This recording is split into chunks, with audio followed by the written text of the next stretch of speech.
1 Coríntios, no capítulo 12.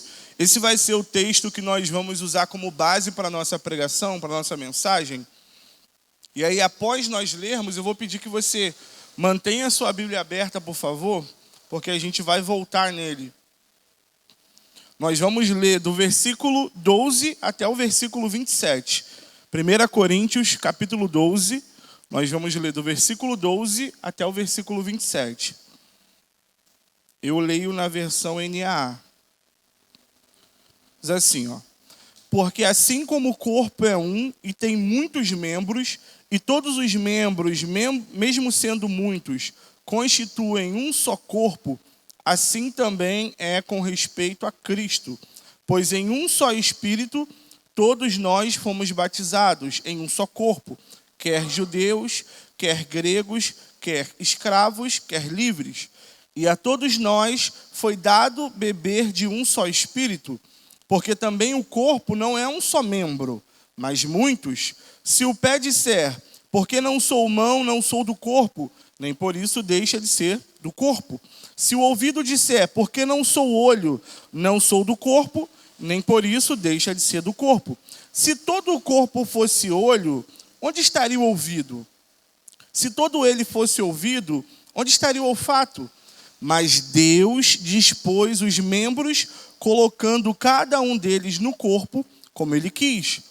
Se todos, porém, fossem um só membro, onde estaria o corpo? O certo é que há muitos membros, mas um só corpo. Os olhos não podem dizer à mão, não precisamos de você. E a cabeça não pode dizer aos pés, não preciso de vocês. Pelo contrário, os membros do corpo que parecem ser mais fracos são necessários, e os que nos parecem menos dignos no corpo, a estes damos muito maior honra. Também os que em nós não são decorosos, revestimos de especial honra, ao passo que os nossos membros nobres não têm necessidade disso. Contudo, Deus coordenou o corpo, concedendo muito mais honra àquilo que menos tinha, para que não haja divisão no corpo, mas para que os membros cooperem com igual cuidado em favor um dos outros. De maneira que se um membro sofre, todos sofrem com ele. E se um deles é honrado, todos os outros se alegram com ele. Ora, vocês são o corpo de Cristo e individualmente membros desse corpo. A semelhança daquilo que o Yuri começou falando na semana passada a respeito da casa de Deus, a igreja, isso que nós chamamos de igreja, não nasce no coração de algum ser humano. Sabe? Não é, você não tem assim alguém um dia pensando, olha, eu vou criar um negócio, vou inventar um negócio chamado igreja. A igreja, ela não nasce do coração de uma pessoa. Ela também não nasce do acaso. Ela não é uma boa ideia que alguém teve e ela também não nasce do acaso. A igreja do Senhor Jesus nasce da vontade soberana do Deus Criador do universo. Essa é a primeira informação que você tem que se apegar. A igreja do Senhor Jesus, ela não nasce de uma boa ideia, ou ela não nasce no coração de uma pessoa, ou da obra do acaso. A igreja do Senhor Jesus, ela nasce da vontade soberana do Deus, Criador do universo. Ele é quem estabelece a igreja. Não são as pessoas, mas é o próprio Deus. O Deus, Criador do universo, é quem estabelece a igreja. Por isso, a identidade da igreja, ela não pode ser definida por uma pessoa ou por um grupo de pessoas. Sabe, não existe uma pessoa no mundo, por mais crente que essa pessoa seja, que ela pode virar e definir a partir dela mesma, do seu coração, da sua compreensão, o que é a igreja. Se nenhuma pessoa pode fazer isso, isso significa que você também não pode. Então eu não posso pensar a partir de mim mesmo o que é a igreja e fazer disso uma realidade. Não, igreja é isso aqui. Então, qualquer lugar que eu identifique diferente disso aqui, que saiu do meu coração, que saiu da minha mente, eu não trato como igreja. Por quê? Porque está diferente da minha ideia de igreja. Mas, espera lá. A igreja ela não surge do coração de uma pessoa. Passou. Tá chovendo até hoje erro, hein? Foi só nos primeiros... A igreja não nasce do coração de alguém, então nós não podemos, a partir de nós mesmos, definirmos o que é igreja. Por quê? Porque a identidade da igreja, o que a igreja é, só pode ser definida pelo próprio Deus. Só pode ser definida por quem a criou, por quem a estabeleceu. Então a igreja não é o que eu penso, ou o que eu desejo que ela seja. Isso aqui é muito importante, gente. Isso aqui é muito importante, porque constantemente nós estamos desejando coisas.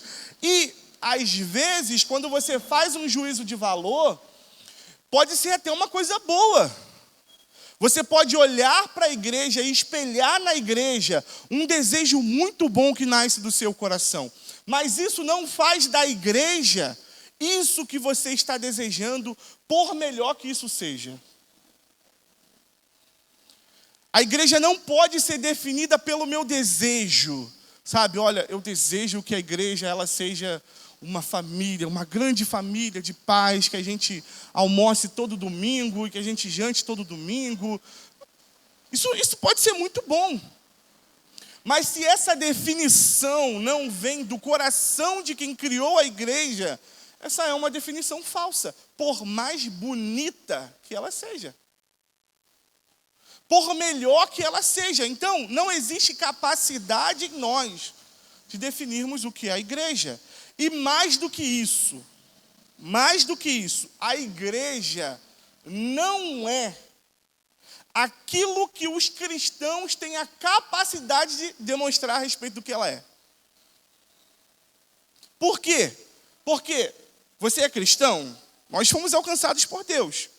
Mas nós estamos em um processo de aperfeiçoamento. Isso significa que você ainda é falho, que você ainda erra, que você ainda peca. Então, todas as vezes em que você, com as suas expressões, com a sua palavra, com a sua vida, tenta demonstrar perfeitamente aquilo que é algo que nasce do coração de Deus, que é perfeito, cara, você não vai conseguir fazer isso 100%. Essa sua demonstração, por mais bem intencionada que ela esteja, ela é limitada. Então, a igreja é mais do que a expressão que nós conseguimos, nesse momento, demonstrar a respeito dela.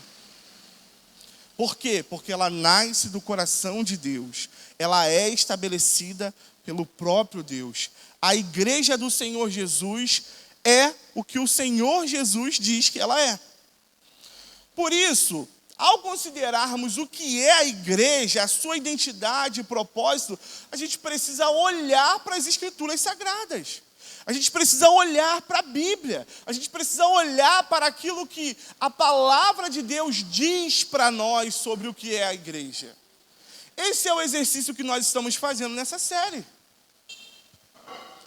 Nós estamos olhando para aquilo que a Bíblia diz a respeito do que é a igreja.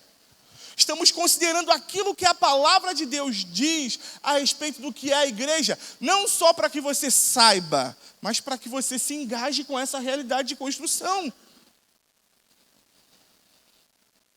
Para que você se engaje com essa realidade que nós estamos nos esforçando para desenvolver. Então nós olhamos para a palavra de Deus e observamos o que ela diz a respeito da igreja, porque aquilo que ela diz é a verdade, é a realidade, não aquilo que nasce do nosso coração, da nossa mente, por mais bem intencionado que nós estejamos. Então, o que a gente vai fazer hoje? Nós vamos olhar para a palavra de Deus, o texto que você acabou de ler comigo, e vamos observar o que Paulo evidencia como fundamento a respeito da igreja. A gente vai fazer isso hoje, esse é o nosso exercício.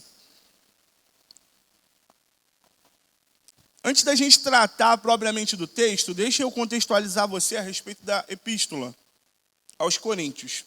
A epístola de 1 Coríntios. A epístola de 1 Coríntios é uma epístola designada para uma igreja que estava em Corinto, em uma cidade chamada Corinto. Então, ela fala com a igreja, ela fala com membros de uma igreja, ela é endereçada para um contexto de igreja. E a igreja de Corinto, ela tinha dificuldade em compreender aquilo que a gente vai chamar de diversidade comunitária, que está enraizada no significado de ser igreja. A igreja de Corinto, ela tinha dificuldade de lidar, de compreender como que a igreja poderia ser tão diversa. Como que poderiam existir tantas pessoas diferentes, fazendo tantas coisas diferentes, com tantas ênfases diferentes? Eles tinham dificuldade de compreender essa diversidade comunitária. Então, eles se reuniam como igreja. A igreja de Corinto se reunia como igreja, você vai ver isso ao longo da epístola. Eles fluíam em dons como igreja. Paulo, desde o início da epístola, ele vai falar que não falta nenhum dom para aqueles irmãos. Eles fluíam em dons como igreja, praticavam os sacramentos como igreja, e aí você vai ver Paulo falando a respeito de batismo e a respeito de ceia. Esses são os sacramentos que nós consideramos, batismo e ceia do Senhor. A igreja de Corinto, eles consideravam e eles celebravam os sacramentos, mas eles não compreendiam corretamente a ideia de uma comunidade diversa que foi estabelecida pelo próprio dono da igreja. Então, se reuniam como igreja, fluíam em dons como igreja, celebravam os sacramentos como igreja, mas não conseguiam compreender. Como que pode ser tão diverso? Como que pode ser tão diferente? Como que as pessoas podem ser tão diferentes? E desde o Antigo Testamento, irmãos, é possível observar, mesmo quando a revelação de Jesus ainda não tinha acontecido, que era possível, por exemplo, que o estrangeiro, ele fizesse parte da comunidade de Israel. E o que significa isso? Isso significa o desejo do coração de Deus, irmãos. Desde sempre, Deus quis um povo diverso. Se não fosse assim, quem estava fora da comunidade de Israel não teria a possibilidade de se juntar à comunidade de Israel. Mas o estrangeiro, ele tinha a possibilidade de se juntar à comunidade de Israel. Ele tinha a possibilidade de se tornar parte do povo e de celebrar as festas que o povo de Deus celebrava. Isso é uma evidência clara, desde o início da narrativa bíblica, de que Deus, o dono da igreja, o criador da igreja, sempre desejou um povo diverso. Ele não queria uma uniformidade. Todo mundo igual, sabe? Todo mundo igualzinho, com as mesmas características, falando da mesma maneira. Não. Ele sempre quis um povo diverso. Ele sempre quis que existisse essa diversidade comunitária. Então, era possível que o estrangeiro, ele entrasse para a comunidade de Israel, ele se tornasse parte do povo de Deus e ele passasse a comungar, desfrutar de comunhão com esse povo, independente de onde ele viesse. Se ele se submetesse à realidade ali do que Deus exigiu do seu povo, ele poderia comungar com o povo de Deus. Ele poderia participar daquilo que Deus estabeleceu como festas para o seu povo. No Novo Testamento, Jesus se revela e isso fica muito claro. É só você pensar na missão aos gentios. Deus vai atrás de todos os povos, de pessoas diferentes, com características diferentes. Deus vai atrás. Se não fosse para ser assim, a missão ela ficaria reclusa ao povo de Israel. Mas não é isso que acontece. Você tem um Deus que envia os seus servos em missão aos gentios. Então ele vai atrás. Isso fica muito claro para a gente no Novo Testamento. Mas quando a gente observa o contexto da epístola de 1 Coríntios, nós percebemos que existia uma espécie de divisão entre os irmãos dessa igreja. Existia uma espécie de divisão. E essa divisão, ela era justificada por esses irmãos de diversas formas diferentes. Então, a gente pode observar que algumas pessoas, dentro desse contexto de igreja de Corinto, elas se consideravam superiores às outras pessoas porque elas haviam sido batizadas por um determinado líder. Quando você olha para o capítulo 3, você vai ver Paulo falando sobre isso.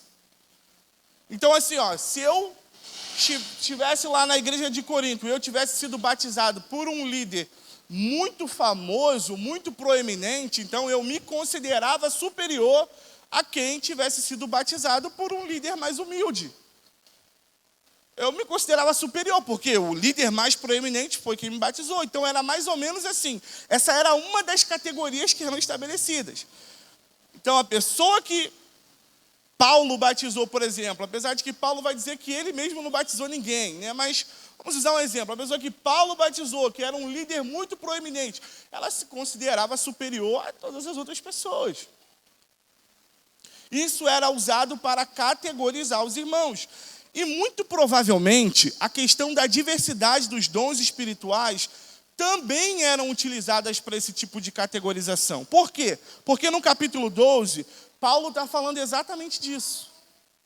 É porque a nossa Bíblia ela tem algumas divisões que você não tem originalmente, né? Então, por exemplo, no versículo 12, por causa do título que tem ali em cima, parece que ele está começando um assunto novo, mas ele não está começando um assunto novo. Ninguém começa um assunto novo falando por quê. Ele está seguindo, ele está dando seguimento naquilo que ele começa a tratar no começo do capítulo, que é exatamente a respeito da diversidade de dons. Ele está falando que existem muitos dons diversos que Deus distribui na sua igreja. E as pessoas, elas vão ter dons diferentes. E muito provavelmente essa questão também era uma questão usada para categorizar. Olha que loucura, gente. Olha que loucura. Então era mais ou menos assim, Se alguém profetizava, você está no nível acima, né? Se alguém tem o dom da fé, aí não. Quem profetiza está acima de você. Eu tenho o dom. Era mais ou menos dessa forma que estava acontecendo. Eles estavam justificando divisão, olhando para a diversidade de dons. Olhando para quem havia batizado quem. Isso era justificativa para que eles se dividissem. Então, perceba o equívoco que existe no coração dos irmãos de Corinto. Tudo aquilo que era percebido como diferença era utilizado para categorizar o irmão. Olhei para você, vi você diferente. Se no meu julgamento essa diferença ela coloca você abaixo de mim, então eu sou superior a você. Tudo aquilo que era enxergado como diferença era utilizado para categorizar o irmão. E aí, o trabalho que Paulo constrói ao longo da epístola é exatamente para responder essa problemática. E isso fica muito evidente, muito claro, porque desde o começo, vamos lá comigo no capítulo 1. Capítulo 1 de 1 Coríntios, gente.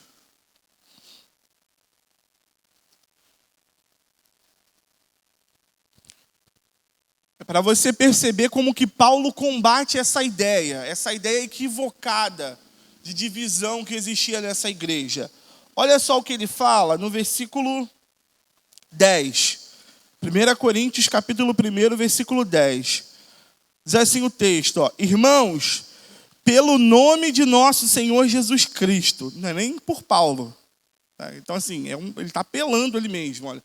Pelo nome de nosso Senhor Jesus Cristo. Não façam isso por mim, façam isso por Jesus. Pelo nome de nosso Senhor Jesus Cristo. Peço-lhes que todos estejam de acordo naquilo que falam. E que não haja divisão entre vocês. Pelo contrário, que vocês sejam unidos no mesmo modo de pensar e no mesmo propósito. Então, desde o início da epístola, Paulo roga em nome de Jesus para aqueles irmãos. Irmãos, essa ideia de divisão, em nome de Jesus, abandonem isso. Larguem isso, deixem isso de lado, isso não convém para vocês. Em nome de Jesus, que vocês concordem, que vocês estejam de acordo com o mesmo modo de pensar e no mesmo propósito. Perceba, irmão, a divisão, ela era tanta que ela estava rachando o propósito daquela igreja. Existiam pessoas caminhando em um propósito para uma direção e existiam pessoas caminhando em uma direção completamente diferente. Então ele fala que vocês tenham o mesmo propósito. Eu rogo em nome de Jesus isso a vocês.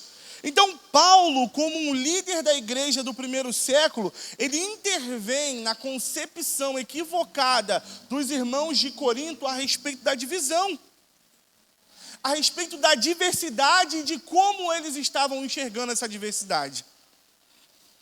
A respeito da diversidade e da maneira equivocada que eles estavam usando essa diversidade para categorizar o irmão, para colocar o irmão em uma posição diferente da deles. Então ele está dizendo, parem com isso.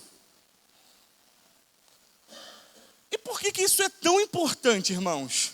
Porque a igreja de Jesus, ela é constituída em unidade. Unidade. Pois leia João 17. A igreja de Jesus, ela é constituída em unidade, mas não em uniformidade. Isso aqui é muito importante você saber. A igreja de Jesus, ela é constituída em unidade, mas não em uniformidade. Isso significa que vão existir diferenças. Vão existir diferenças entre você e o irmão que está sentado do seu lado. Vão existir diferenças, mas essas diferenças servirão para um único propósito: a glória de Deus. A diversidade que existe no contexto de igreja é para glorificar o nome do Senhor. Não é para causar divisão. Eu não devo olhar para um irmão que é diferente de mim e falar assim, olha, você está um nível abaixo. Ou então, você pode fazer até um movimento contrário. Você pode olhar para alguém e se considerar inferior a esse alguém. E dizer assim, não, olha, porque esse irmão fala dessa forma, porque esse irmão tem esse dom, ele é superior a mim. Não, irmãos. Não.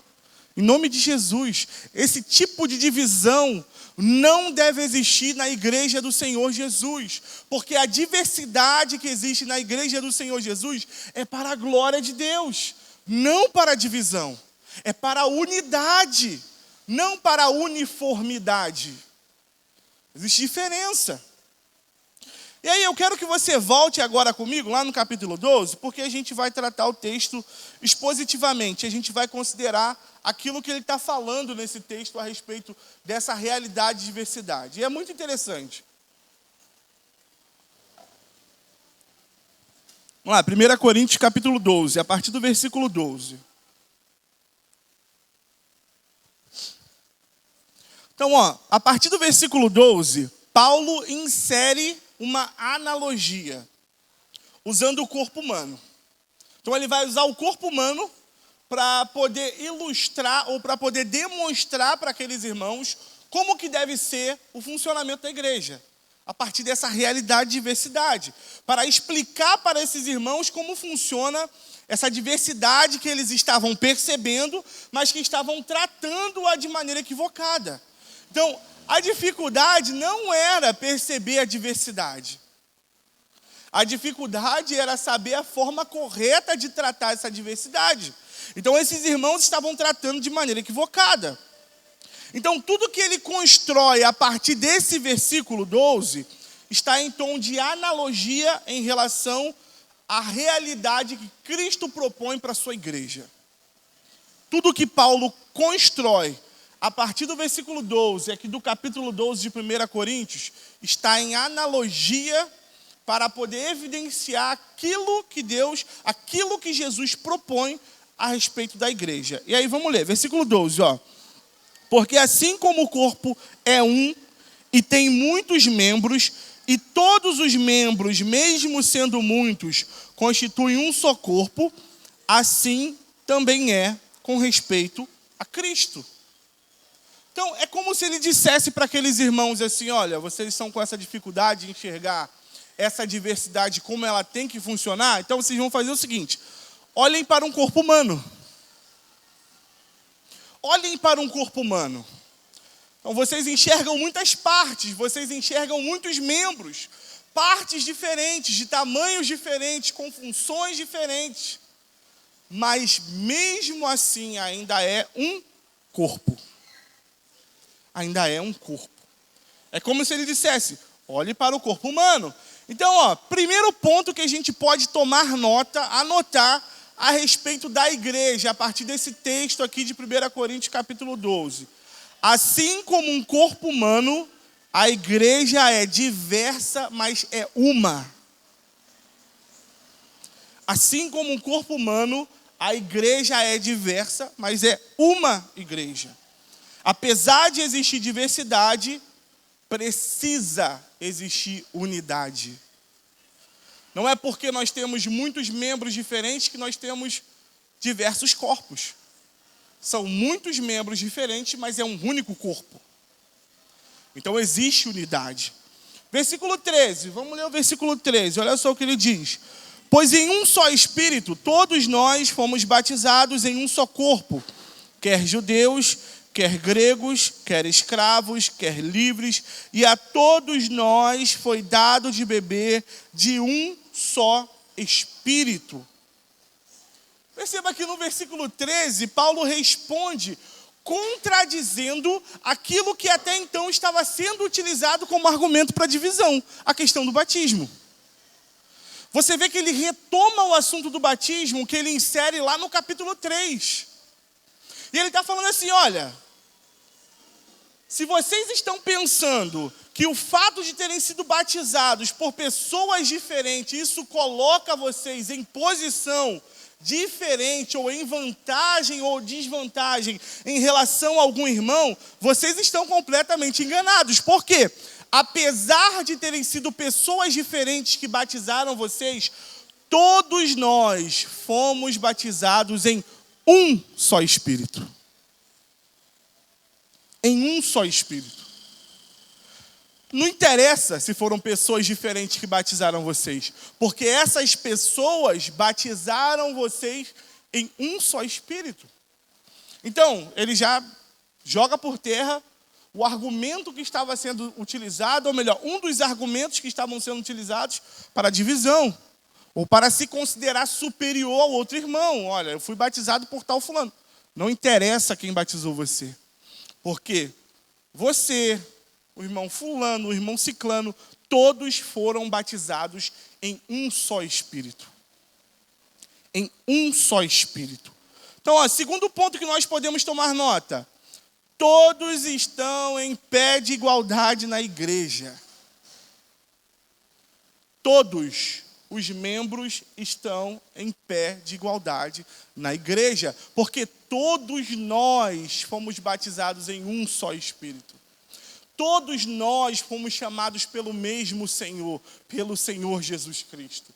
Todos nós somos filhos do Deus Criador do universo. Então, todas as pessoas, todas, independente de qualquer coisa, elas estão em pé de igualdade na igreja.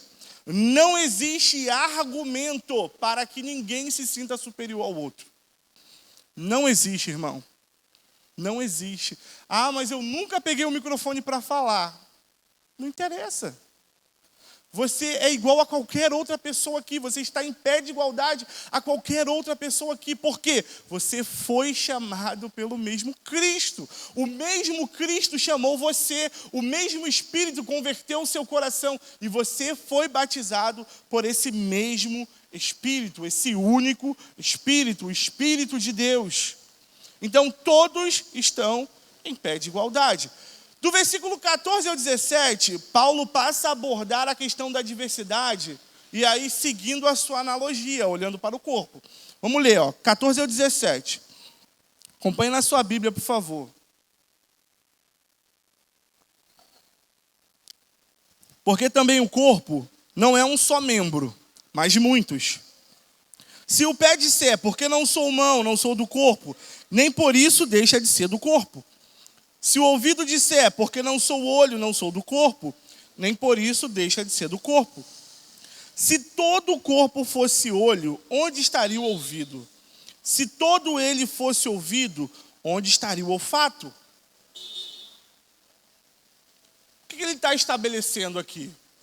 Ele está estabelecendo que, independente das características, independente da função do membro, ele continua sendo parte do corpo. Independente das características, independente da função exercida, um membro, ele continua sendo parte do corpo. Ele continua sendo parte do corpo. Então, a minha mão exerce uma função diferente do meu pé. Mas nem por isso a minha mão é mais do corpo do que o meu pé. A minha mão e o meu pé fazem parte do meu corpo. Então, independente de característica, independente de função, o membro, ele continua sendo parte do corpo. E agora falando especificamente da igreja, e aí você pode olhar para você mesmo, olhar para si e dizer assim, eu não falo como o irmão fulano. Poxa, eu gostaria muito de falar como o irmão ciclano. Eu gostaria muito de cantar como o irmão tal, ou como a irmã tal. Eu gostaria muito de fazer como aquele irmão. Mesmo assim, irmãos, mesmo assim, mesmo não fazendo como você gostaria de fazer, você continua sendo parte do corpo. Você continua sendo parte da igreja de Jesus. Mesmo não tendo aquilo que você deseja muito. Você continua sendo parte do corpo. Ou então, você pode julgar o irmão como inferior. Isso pode acontecer, irmãos. Isso acontecia na igreja de Corinto. Nós somos tão pecadores quanto eles. Isso pode acontecer em nosso meio. Você pode julgar o seu irmão inferior a você. Olhar para ele e tratar ele de maneira inferior. Considerar ele inferior. Mas isso não faz com que esse irmão que você está olhando e tratando ele de maneira inferior, ele deixe de ser parte da igreja. Ele deixe de ser parte do corpo. Ele continua sendo parte da igreja. Ele continua sendo parte do corpo de Cristo. Independente de característica ou função do membro, independente de característica ou função sua, que está me ouvindo, você é parte da igreja de Jesus. Você é parte daqueles que Jesus chamou. Você é parte daqueles que o Espírito convenceu. Você é parte da igreja. Então, terceiro ponto que nós podemos tomar nota. Todos os membros, mesmo que muito diferentes, são igualmente importantes. Porque eles são partes do corpo. Porque eles são parte da igreja. Todos os membros são igualmente importantes. Não existe alguém mais importante do que o outro. Todos são igualmente importantes. E eu sei, irmãos, que isso não é fácil de viver. O nosso coração, a nossa mente, ela conduz a gente sempre para um lugar escuro. É por isso que a gente precisa sempre submeter a nossa mente e o nosso coração ao Senhor, ao senhorio de Jesus, à palavra de Deus, para que Ele possa iluminar a nossa mente e o nosso coração. Então, apesar disso não ser fácil de viver, nós precisamos nos esforçar para submetermos a nossa vida à palavra de Deus. Porque quem está dizendo isso? É a palavra de Deus. São as sagradas escrituras. Isso não nasce da minha mente ou do meu coração. Ou ChatGPT, sabe? Pesquisei assim, o que é a igreja? Não, é a Bíblia. É a palavra de Deus. É ela quem está dizendo isso. É ela que está dizendo que todos os membros, mesmo que diferentes, eles são igualmente importantes. Isso precisa moldar o seu olhar para você e também para o seu irmão. Se todos são igualmente importantes, você não pode olhar para você como superior e nem como inferior. Você é igualmente importante a todos os outros membros. Amém? Vamos lá, versículo 18. Versículo 18 é um versículo incrível desse texto. Olha só o que diz, ó. Mas Deus, quem, irmãos? Mas Deus dispôs os membros, colocando cada um deles no corpo como Ele quis. Como Ele quis. Não tem a ver com um pastor. Tem a ver com Deus dispondo os membros do corpo. Tem a ver com Deus fazendo como as coisas elas devem ser feitas. Então, no versículo 18, Paulo coloca todo mundo contra a parede. Aqueles que se julgam superiores aos outros. Ele está colocando contra a parede. Ele está dizendo, olha, se você está olhando para um irmão, para a posição, para a função que esse irmão ocupa, e você está julgando ela como inferior à sua, você está julgando Deus. Porque quem dispôs esse irmão na igreja foi o próprio Deus. Se você está olhando para você mesmo e você está se julgando inferior, considerando a sua vida com relação ao outro irmão, você está julgando Deus. Porque quem deu para você o que você tem, o dom que você tem, as características que você tem, quem dispôs você no corpo da forma como você está disposto, foi o próprio Deus. Foi o próprio Deus. Ele colocou todo mundo contra a parede. Ninguém mais tem argumento nenhum aqui para olhar as coisas de maneira dividida. Porque foi Deus quem dispôs os membros no corpo.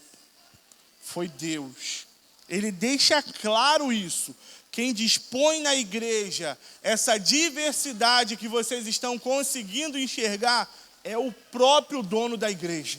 É o próprio Deus. Isso não tem a ver com uma autoridade local. Isso não tem a ver com quem batizou quem. Isso não tem a ver com os dons que alguém recebeu. Isso tem a ver com Deus. O próprio Deus é quem estabelece os membros no corpo de acordo com a sua vontade, de acordo como Ele quer, como Ele deseja. Então, ó, o quarto ponto, para você tomar nota. A diversidade que compõe a igreja vem de Deus. A diversidade que compõe a igreja vem de Deus. Vem de Deus. É Ele que dispõe como tem de ser. E aí, irmãos, eu sei que às vezes os nossos desejos, o nosso coração, a nossa mente, como eu falei anteriormente, leva a gente para um lugar escuro. Leva a gente para um lugar de tristeza, de angústia. E aí, às vezes, nós transferimos essa tristeza para Deus, como se Deus ele devesse alguma coisa para a gente. Como se Ele fosse o nosso devedor. Poxa, Deus, mas por que eu não tenho tal dom? Mas por que eu não prego como fulano? Por que eu não canto como fulano? Por que eu não faço como aquele irmão? Por que eu não tenho em mim as habilidades que eu tanto desejo ter? Irmãos, Deus não deve nada para você. Deus não deve nada para mim. Nós é que devemos para Ele. Então, todas as vezes em que você se enxergar nesse lugar, de alguém que exige alguma coisa de Deus, ou que deseja exigir alguma coisa de Deus, lembre-se disso. Deus não te deve nada. Se Deus escolher que você sofra muito nessa vida, Ele ainda assim continua não te devendo nada. Porque Ele salvou você de uma condenação eterna. Ele salvou você de ir para o inferno. Ele salvou você de passar a sua eternidade sofrendo. Então, o que seria passar essa vida aqui, que é rápida, que é passageira, sofrendo diante disso, dessa realidade que Ele livrou-nos? Diante dessa realidade que Ele nos propõe de salvação, Deus não deve nada para nós. Absolutamente nada. Mateus, se amanhã eu sofrer a pior tragédia da minha vida, Deus continua não devendo nada para você, irmãos. Nada, nada, nada. Porque Ele já deu para você aquilo que você nunca iria conseguir. Aquilo que você não tinha capacidade de conquistar. Nem em 1000 vidas, 30 milhões de vidas, quantas vidas você quiser contar. Ele já entregou isso para você. Ele já livrou você da condenação eterna. Então Deus não nos deve nada. Nós precisamos olhar para a diversidade que existe na igreja, olhar para aquilo que Cristo nos entregou e precisamos estar satisfeitos. Precisamos estar felizes porque Ele permite que nós participemos da sua realidade, daquilo que Ele está construindo nesse mundo, daquilo que Ele está fazendo. Porque Ele salvou a nossa vida da condenação eterna. Deus não nos deve nada, absolutamente nada. E aí do versículo 19, vamos voltar para o texto, versículo 19 até o versículo 24. Olha só o que ele diz: se todos, porém, fossem um só membro, onde estaria o corpo? Você já pensou um corpo, uma mão sendo um corpo? Só da família Adams, né?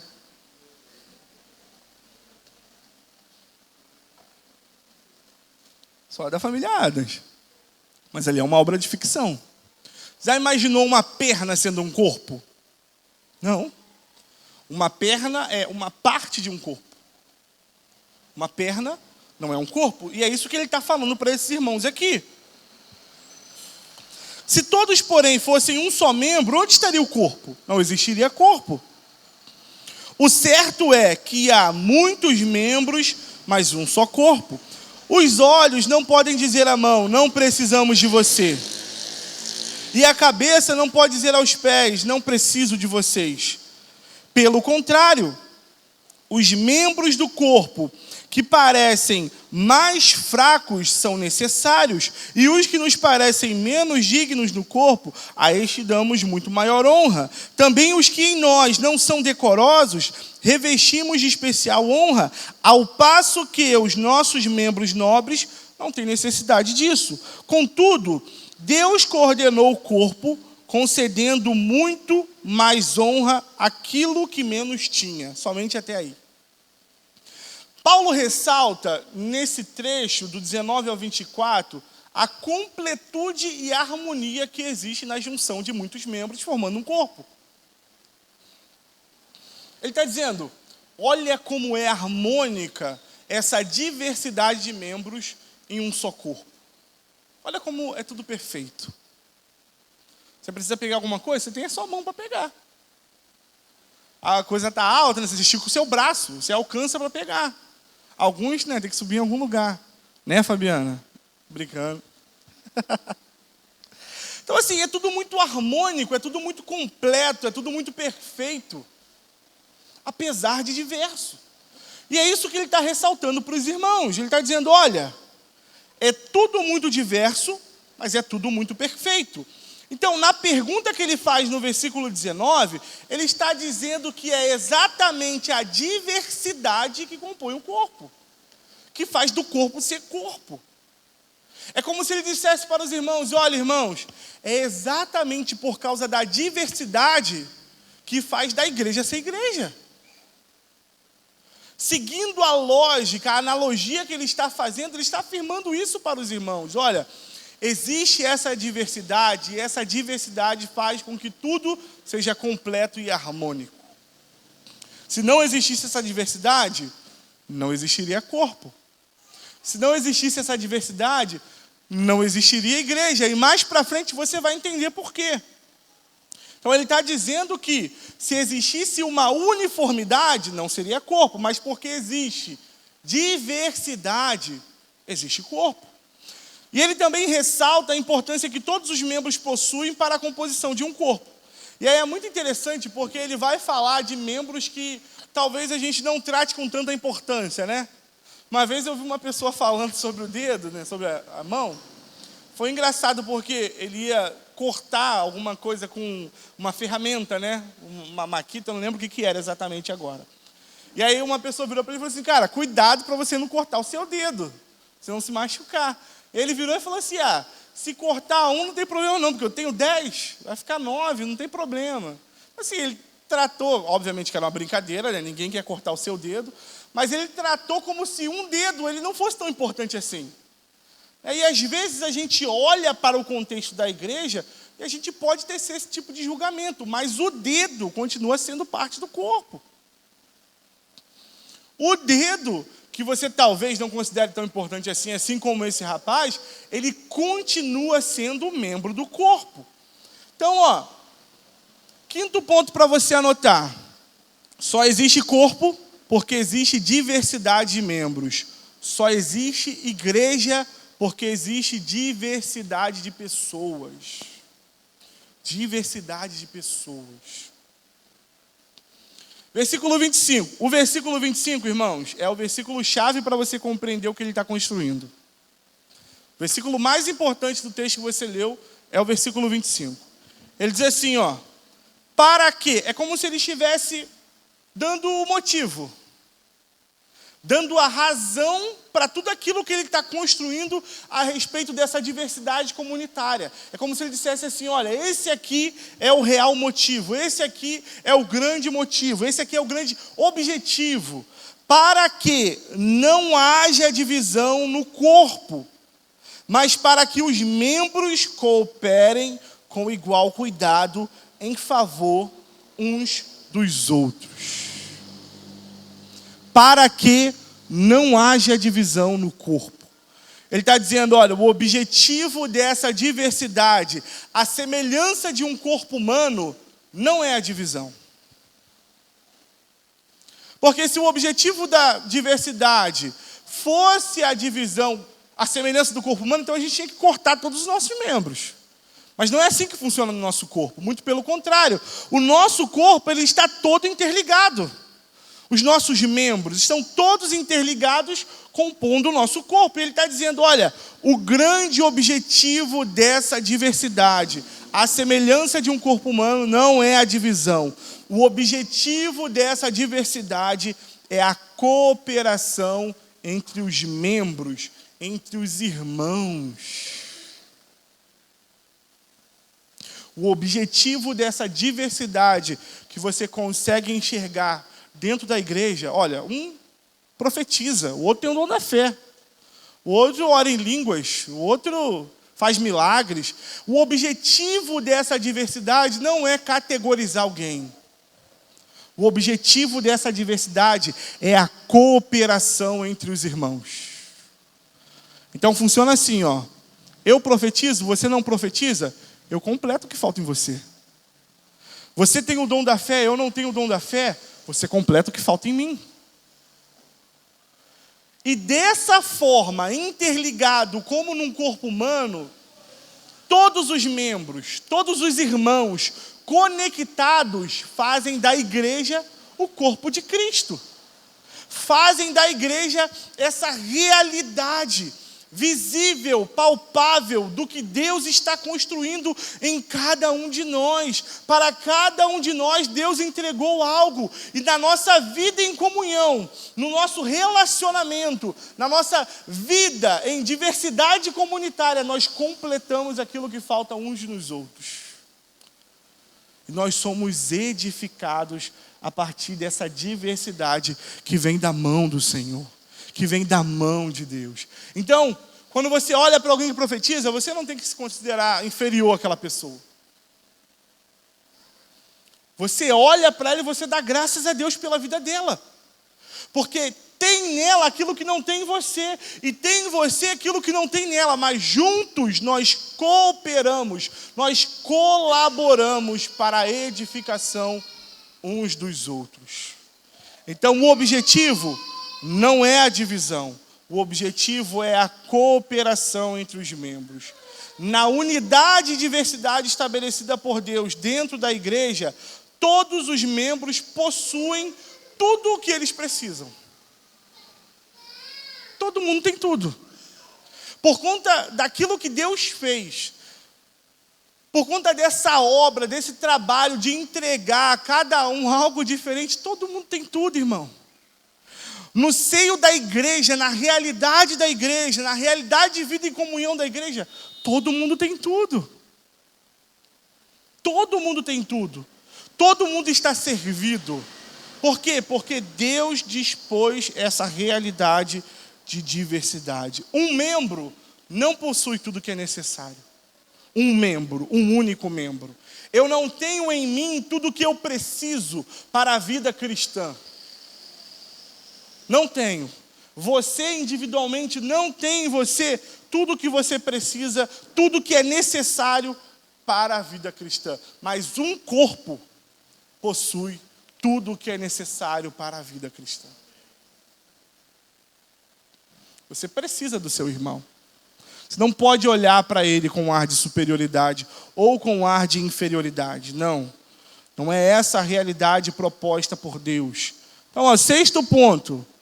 A diversidade que existe entre os membros da igreja é para que o serviço comunitário seja completo e que ninguém tenha falta. A diversidade que existe entre os membros da igreja é para que o serviço comunitário seja completo e para que ninguém tenha falta de nada.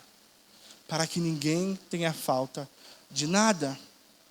Versículo 26, ele fala sobre a conexão entre os membros do corpo. Então, só é um corpo se são membros conectados. Nós somos corpo de Cristo porque nós estamos ligados em Cristo e através de Cristo e por causa de Cristo. Então, versículo 26, vamos olhar o que ele diz. De maneira que se um membro sofre, porque está conectado, está conectado uns com os outros, todos sofrem com ele. E se um deles é honrado, todos os outros se alegram com ele. Então, assim como é impossível você machucar o seu dedinho, né? Quem é que já viu essa experiência? Acho que todo mundo já viu essa experiência, né? Quando eu jogava bola na rua, acho que todo dia eu machucava meu pé. Asfalto, descalço, tragédia certa. Mas todo mundo já viu a experiência de passar em algum lugar e pum, bater o seu dedinho em alguma coisa. Quando você machuca o seu dedinho, o que imediatamente você faz? Você já vai com a sua mão socorrer ele, né? Sua mão não vai nem conseguir fazer nada. Mas é o afago que ele está precisando ali, né? O toque da mão, você vai imediatamente tocar o seu dedinho ali para ele não se sentir sozinho, né? Então, imediatamente você vai socorrer aquele seu membro que está sofrendo alguma coisa do seu corpo. Assim também é na igreja. Porque nós estamos interligados. Quando alguém sofre alguma coisa, irmãos, imediatamente o movimento dos outros membros é de ir ao encontro desse membro. Nós vamos ao encontro dele para socorrê-lo. Mesmo que você não consiga fazer nada, mas você está ali. Você está ali, do lado dele, você está ali com ele. Então, a semelhança do nosso corpo, o funcionamento dos membros da igreja, dos irmãos, precisa ser da mesma forma. Quando um membro sofre, todos sofrem com ele. Mas e quando um membro é honrado? Todos são honrados com ele. Porque estamos todos conectados. Essa é a realidade do corpo de Cristo. Estamos todos ligados, não somos membros separados, nós somos membros unidos, ligados, conectados. Então, o sétimo ponto, sétimo e último ponto, nós precisamos considerar e nos preocupar com o nosso irmão. Nós não podemos ignorar, viver a nossa vida. Irmão, mais uma vez, aquilo que eu falei, você já viu mamão vivendo mamão, né? Mamão, fruta não, é uma mão. É uma mão vivendo assim sozinha, sem o auxílio do corpo. Isso não existe. Isso não é possível. E por que a gente pensa que a gente pode viver assim? Por que nós consideramos que o irmão pode viver assim? Se Paulo está usando a analogia do corpo para poder explicar essa realidade, por que nós pensamos que a gente... Eu posso viver desconectado da igreja. Eu posso viver sozinho. Não. Eu tenho tudo o que preciso. Não, gente. Você separado do corpo é um membro dilacerado. Você não pode funcionar como corpo sozinho. Você precisa do seu irmão. Então, nós precisamos considerar e nos preocupar com o nosso irmão. Versículo 27. O versículo 27 é como se Paulo respondesse ou fechasse, com chave de ouro toda essa construção que ele está fazendo. Olha só o que ele diz. Ora, está dizendo, olha, eu usei a analogia do corpo para, no final das contas, falar isso aqui para vocês. Ora, vocês são o corpo de Cristo e individualmente membros desse corpo. Ora, vocês são o corpo de Cristo e individualmente membros desse corpo. Individualmente você é o quê? Membro. Só uma parte. Você é corpo de Cristo quando você está conectado com os seus irmãos. Quando você está conectado com os seus irmãos, você é corpo de Cristo. Nós somos diversos. Nós temos ênfases diferentes, nós temos dons diferentes, nós temos formas de falar, de se expressar diferentes. Entretanto, nós somos corpo de Cristo. Individualmente membros, mas coletivamente corpo de Cristo. Apesar de existir essa diversidade, ela não pode ser vista como algo negativo, muito pelo contrário. Ela precisa contribuir com o meu engajamento nessa realidade da igreja. Ah, não, Daniel é muito diferente de mim, cara. Então, eu não quero estar perto do Daniel, não. Não, irmãos. Porque ele é diferente, eu preciso ter ele perto. Não tem a ver com se eu quero ou se eu não quero. Tem a ver com uma necessidade. Você precisa. Isso é uma necessidade que existe em você. Você precisa estar conectado com seus irmãos. Você precisa estar conectado com os outros membros do corpo de Cristo. Você precisa estar conectado com a igreja do Senhor. Você não consegue sozinho. Você não consegue sozinho. Então, o que você faz com a sua diversidade? Com aquilo que você tem de diferente? Você serve. Você oferece ela para que as pessoas sejam edificadas. Você coopera com a sua vida para que o seu irmão seja abençoado. Você coopera para que o corpo de Cristo esteja completo e em perfeita harmonia. Você não usa da sua diversidade para divisão. Muito pelo contrário. Você usa da sua diversidade, daquilo que Deus te entregou, que é diferente, para cooperar com aquilo que Ele está construindo. Para colaborar com aquilo que Ele está construindo. Para cooperar com a obra de Deus. Com o corpo de Cristo. E de que forma você pode fazer isso, irmão? Servindo. Sirva a igreja do Senhor. Se engaje com a igreja do Senhor. Não se retraia. Não, mas isso aqui que eu tenho é muito simples. Irmão, é simples. Mas é parte do corpo. É simples, mas é parte da igreja. É simples, mas foi o próprio Deus que te entregou.